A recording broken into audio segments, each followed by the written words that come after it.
Straight ahead on CCX News. 4 candidates, 1 vote. Just days before Tuesday's primary, we catch up with the candidates running for Brooklyn Park mayor. Plus, cooking for a cause, how a local senior living facility is raising awareness for Alzheimer's. And a local man's signature hobby. We're taking names for his unique treasure hunt. CCX News starts right now.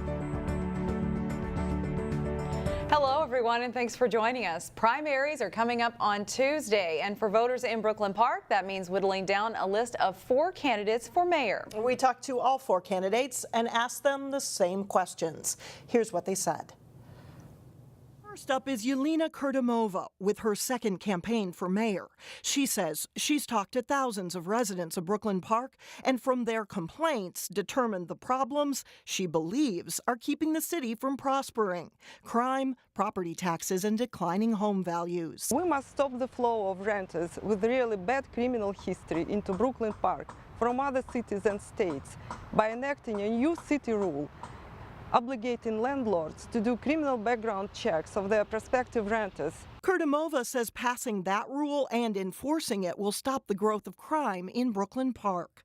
Next is Bernard Mucco, who believes the city is going in the wrong direction with reduced home values, increased taxes, and homes that aren't occupied by the people who own them.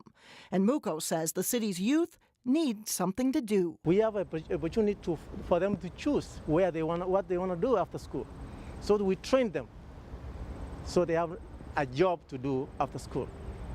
Instead of standing there, no one wants to come to invest when people are standing everywhere and committing crime. Mucco says another priority of his is to make sure homeowners keep their properties well maintained and neat so property values don't go down.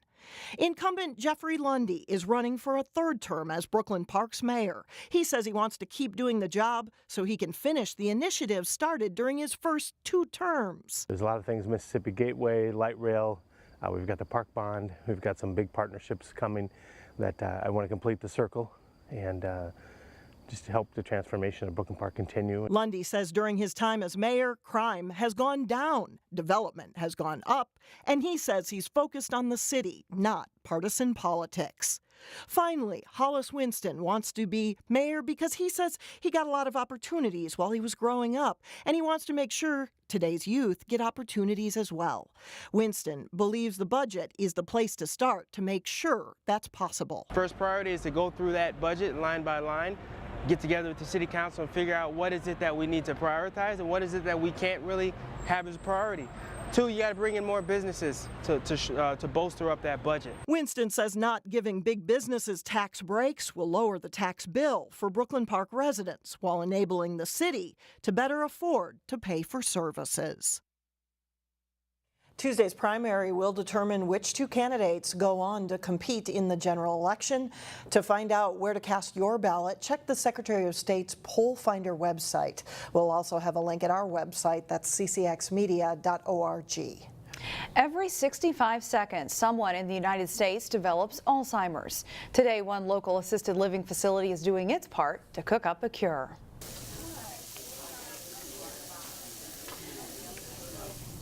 Tradition Independent and Assisted Living held its second Omelets for Alzheimer's event. The event was $10 to attend, and all of the proceeds help benefit the Alzheimer's Association. Organizers say they decided to start the event because many of their residents suffer from the disease. They seem to really enjoy it. We're not a memory care community, but because this disease does affect so many of our residents, it's nice that they can see that we still support the cause in trying to find them a cure. According to the Alzheimer's Association, more than 5.5 million people in the United States suffer from the disease. The Save the Osseo Water Tower campaign continues to attract widespread attention thanks to the power of social media. This week, the tower received a donation from a water tower preservation effort in North Carolina. The group of residents there were unsuccessful in saving their own water tower, so they're donating money to help preserve Osseo's. The $450 will be formally accepted at the next City Council meeting. The tower is officially on the National Register, and the next step is to assess the tower's condition and begin applying for grants. One of my favorite stories to tell is always about an interesting hobby or a pastime. We caught up with one local man at Arks Value Village in New Hope to discover his unique and inexpensive hobby. Even if you didn't understand what's going on, it's kind of fun to lose yourself in that search. Seasoned thrift store shoppers know there's a treasure lurking in every store if you can just find it. So there's a couple different sections I'll typically check. Enter autograph hunter Joe Palmersheim. Nope, that one's not signed. A few times a week, he stops by a store like Arks Value Village. Ted Williams? Nope. And looks for books autographed by the author. You just kind of get a thrill. It's like discovering this little treasure that that nobody else knows about. This unique hobby started a few years ago when Joe picked up a nice hardcover book written by an Apollo 13 astronaut. I just remember opening it up here and seeing, Jim Lovell written in pen, and just that thrill I got from finding that kind of direct connection to a story I really like and an event that I found really interesting. Since then, he's found books signed by presidents. Here's one from George W. Bush, and it says, "To Michelle, best wishes, George Bush." Autographed books by political figures and journalists, even a few celebrities. This one's probably the most random one that I have.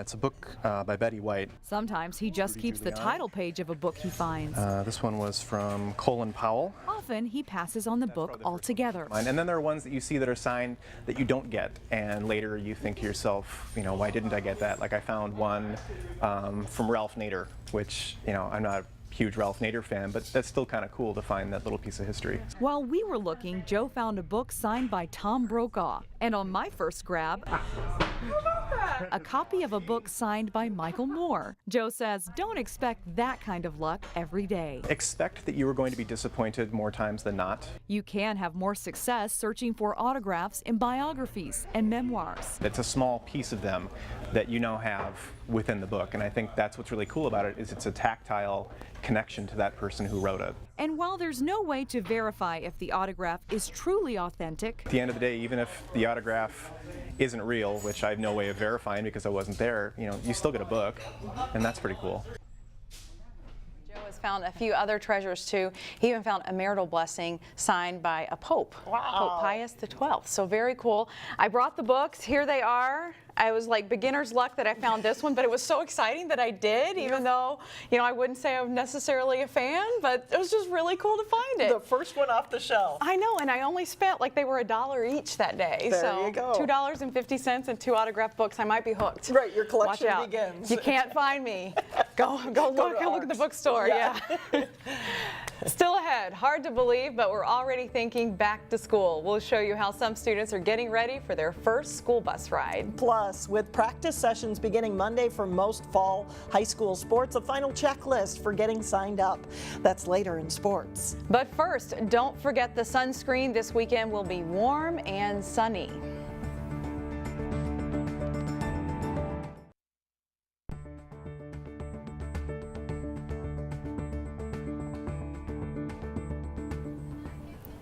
Here's a site that will make you smile. Preschool graduation at Christina's Child Care Center in Crystal. That happened today. This family-operated center has been in business for 12 years. Preschoolers learn not only what it's like in a school environment, but they get their first taste of math and reading, so they will be ready for kindergarten next year. One of the first lessons students learn once in kindergarten is how to master the school bus. And more than 900 kindergartners and their parents came out to a bus safety event at Whiteside High School Thursday night. Students got to practice getting on the school bus and learn the best ways to do that before school begins in September. Good job. Today is the day we welcome all of our new kindergartners to Wayzata Public Schools. So this is a chance for them to come ride the big yellow bus. More importantly, it's to learn about safety, but the excitement of getting on the bus for the first time is pretty astounding. Besides talking bus safety, parents and students also got to have all of their back-to-school questions answered with other school departments. Students have less than a month before it is time to head back to school. Local stores have their shelves stocked and ready for one of their busiest seasons of the year. It's all about going back to school, and we're looking at going back to school in a big way. We have things for anyone from the young elementary kids all the way to middle school, and then of course college. Back to college is a big thing, and we want to make sure everyone's ready for the dorm room as well. Walmart in Maple Grove is ready for the back-to-school shopping rush. Current trends in back-to-school shopping include a growing section dedicated to college students, a growing number of people lumping school supply shopping into online grocery delivery services, and not to be forgotten, glow-in-the-dark glue, which I'm sure every teacher wants to see. Right. Still ahead, an event in Brooklyn Park where all eyes are focused on the ears. We'll take you to Corn Fest coming up. But first, catch up with the Champlin Park-Coon Rapids girls hockey team as they finish summer skating sessions. Jay Wilcox is in next with sports.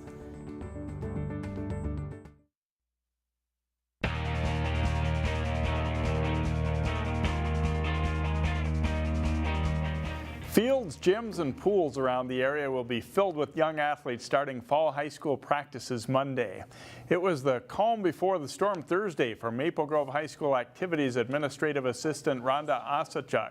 For one final summer week, athletes were mostly absent from the building as they get set for the start of fall practice sessions. While getting prepared physically for the rigors of tryouts and practices is probably foremost on young athletes' minds, they and their parents have some paperwork to take care of before they're allowed to practice. Most of that takes place online now. First thing is having a current physical on file. We have to have that in order for the fee pay system to open to allow you to get the registration done. Is that something that trips people up the most, would you say? I think so. Not knowing how current physicals are, but we need to have them current within the last 3 years. You know, fee pay is really the direction that our district is going to sign up for everything from school lunches, sports, to graduation activities. So I think everybody is getting very familiar with working with fee pay. Osseo says as of Thursday, more than 400 athletes had signed up for sports at Maple Grove, and she expects the number to be closer to 500 by Monday. Check with your school's athletic office if you have any questions about sign up. Earlier this week, we heard from players and coaches in the Osseo Park Center girls hockey program. Today, we pay a visit to the Champlin Park-Coon Rapids team to talk about their summer on ice. As the Champlin Park-Coon Rapids girls hockey team completed the end of their summer training program in late July, it led to some mixed emotions. Well, these are the last couple of days of ever STP, so it's kind of sad, but you know, it gets you more excited for your senior season, especially for the season to start. The summer program is a balance of skill work and team building to prepare for how the group will mesh come winter. A lot of what Coltis is having us do right now is working with the D, getting involved, also shooting a lot of pucks. We're hoping to do that more often this upcoming season than we did in previous seasons. We have a lot of younger girls coming up, but they have really shown and proved themselves to the team. They're working hard. They're getting to know kind of what we do as a team, our offensive zone, our defensive zone. We just run our STP over here this summer, Tuesday, Wednesdays, and Thursdays. We're on the ice 12:45 to 2, and we take really all of our 15Us and all of our high school kids that are coming back. Everybody's up here, and what we're doing is we, like I said, we get 18 days of ice, plus we had about 15 scrimmages this summer. So it's been really a good summer for us. It's now been a full year plus since the CPCR merger, and it's a more comfortable feel this summer. Yeah, so I think the first year was actually pretty good. I think it was better than most of us expected. This upcoming season is just getting better. We're a lot more closer, and yeah, it's just going good. With the summer training ending, staying sharp until hockey season in November becomes the challenge. You know, we just had that conversation with a lot of them yesterday, with this being our last week, that, hey, you know, you put in a great 6 weeks. What we need you now to do, though, is continue to do some things, whether you're stick handling, skating, fall skills, some other type of sport, fall sport, but you need to keep yourself, you know, in shape. You just can't go home and sit down for 2 months and think you're going to look the same when we start trials. If the summer's any indication, Champlin Park-Coon Rapids has some promise for the upcoming season. And again, that story was shot in late July as summer sessions for hockey are not permitted in August. And that's all for sports. Back to you. Thanks a lot, Jay. Still ahead, a carnival and plenty of corn. We are live at a festival that's been around for nearly 50 years. We will be right back. And finally, in Brooklyn Park, we butter you up with something fresh and fun. Corn Fest at Church of St. Gerard in Brooklyn Park is about to get underway. Neil Persley is there live with more on the big community gathering. Hi, Neil. That's right, guys. I am here at St. Gerard's in Brooklyn Park with God's most perfectly engineered food, corn. This is yummy, yummy stuff. And these guys behind me have been shucking for hours. You should see the bags and bags of corn that they have been through. Now, this is the 48th annual Corn Fest at St. Gerard's, and I have Craig Erickson here with me, and he's going to tell me a little bit about what's going on today. Craig? Yeah, thank you guys so much for coming out. This is the 48th annual Corn Fest. It's grown from a chicken dinner to what you see here now. We'll have inflatables, we have kids games, we have live music next 2 nights, no admission. The live music tonight, it's pirates, guitars, and beachfront bars.